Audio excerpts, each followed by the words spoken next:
Pop гүнж сахиусан тэнгэр шиг дуу хоолой магадгүй манай үеийн хамгийн алдартай эмэгтэй дуучин. Бид Ariana Grande-ийг иймээр л төсөөлдөг. Гэвч та түүнийг яг хэн бэ гэдгийг мэдэх үү?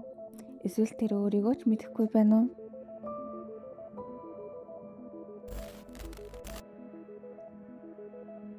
Ariana ердөө 16 настайгаас Nickelodeon сувгийн хамгийн том од болсон. Гэвч сүүлийн үед тус сувгийн ард хүүхдүүдийг хэрхэн дарамтлаж хортой орчинд ажилуулдаг байсан нь ил болсон билээ. Үргэлж бусдад таалагдах ёстой, хөөрхөн байх ёстой гэсэн шаардлага донд өссөн тэрээр сэтгэл зүйн хувьд people pleaser буюу өөрийгөө гээж бусдын хүслээр амьдрдаг нэгэн болон хувирчээ. Шинжээчдийн үзэж байгаагаар түүний арьсны өнгө, ярианы өргөлт, стил нь үргэлж хамтрагч эсвэл тухайн үеийн трендэд дааж эрс өөрчлөгддөг. Үүнийг сэтгэл судлалд fawn response буюу гэмтлийн дараа өөрийгөө хамгаалахын тулд орчиндөө бүрэн уусаж өөрийн гэсэн тогтвортой бие хүнээ гээх эмгэг гэж тайлбарладаг байна.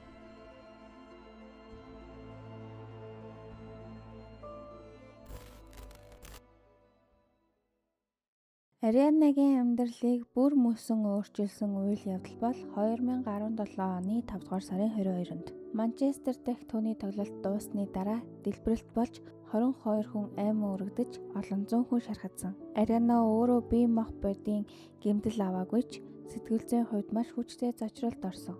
Энэ явдлаас хойш тэрээр маш хүнд хэлбэрийн PTSD буюу гэмтлийн дараах стрессээр өвчлсөн бөгөөд тархины зургийг нь авахад айдас төгшөөрийн хэсгэнд бүрэн гэмтсэн байжээ. Энэхүү шархан эдгэж амжаагүй байтал түүний амьдралын хамгийн том хайр рэпер Mac Miller тун хэтрүүлэн хэрэглэсний явдмаас нас барав. Хамгийн аимшигтай нь цахим ертөнцөөр хүмүүс чи түүнийг хайж Pete Davidsonтой зүй тавьснаас болж тэр өглөө хэмээн Ariana-г буруутгаж эхэлсэн юм. Ariana энэ бүх хүнд цохилтыг дааж гарахын тулд өөрийгөө ажлаар бөмбөгдөж Thank You Next цомгоо гаргасан ч тайзан дээр дуулж байхдаа үргэлж нулимс туслуулдаг байлаа. Алдар нэр түүнийг аварсангүй, харин ч харанхуй руу түлхэв. Ariana зөвхөн хохирогч уу. Олон нийтийн зүгээс түүнийг хамгийн их шүүмжилдэг, түүний далд талыг илчилдэг сэдв бол түүний харилцааны түүх юм. Сүүлийн жилүүдэд Ariana Grande pop ертөнцийн homewrecker буюу бусдын гэр бүлийг өмүүлэгч гэх нэр зүүх болов. Түүний бараг бүх харилцаа өмнөх найз бүсгүй эсвэл эхнэрээс нь булааж авсан мэт түүхтэй эхэлдэг. Хамгийн сүүлд нь гэхэд Wicked кинонд хамтран тоглосон Ethan Slater-тэй холбогдохдоо тэрээр дөнгөж төрсөн хүүхэдтэй байсан. Ethan-ы эхнэрийг найзаа гэж дуудаж байсан атлаа нөхрийг нь авч удсан гэгддэг.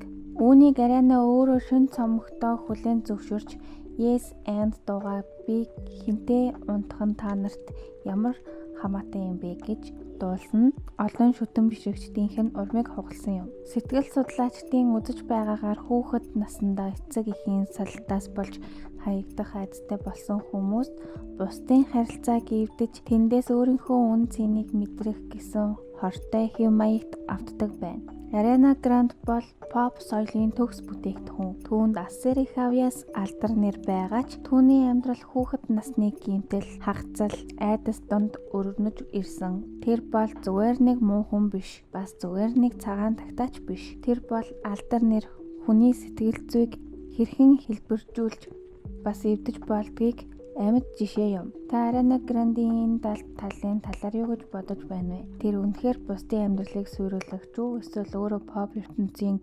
зөлөөс үү? Сэтгэл хэсэгт саналаа үлдээгээрэй. Дараагийн бичлэгт уулзцаая, баяртай.